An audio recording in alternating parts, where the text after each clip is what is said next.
well respected in his day, though he died young and only left us with between 40 and 50 paintings. One must remember his paintings weren't shown in museums, as museums didn't exist then. The lands under Spanish Catholic rule were torn by religious division that would soon erupt into the 80 Years' War.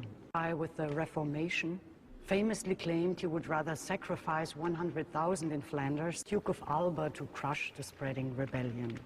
He was called the peasant Bruegel, and for better and worse, he remains best known as the painter of quaint scenes of peasant life.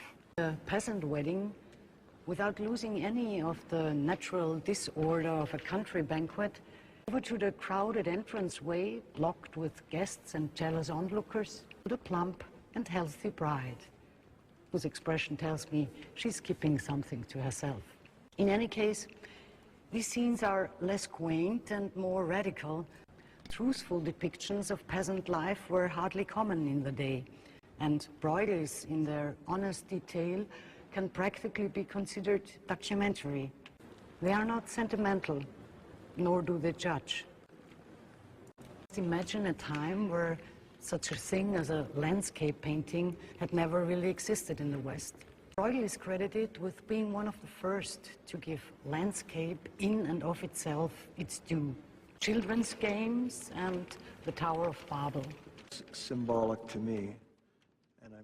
이때 한 사람이 브리겔은 인간의 추한 점을 그리지 않았느냐고 묻습니다. For example, if you take a look over there to these beggars, or here the sick one, or if you take a very close look, very closely, the small figure down here by this river. Eccolo qua. Yes, it is. Well, I've read the title, and it's called The Conversion of St. Paul. Yes, and here he is in blue, having fallen off of his horse.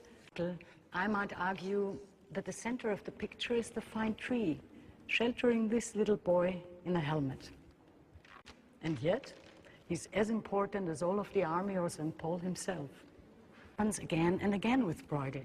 Over there, for example, the procession to Calvary, and Christ, hard to even find in a picture crowded with the crowd, with people going about their own business. Therefore, as a very original artist, an amazing link between the medieval and the modern.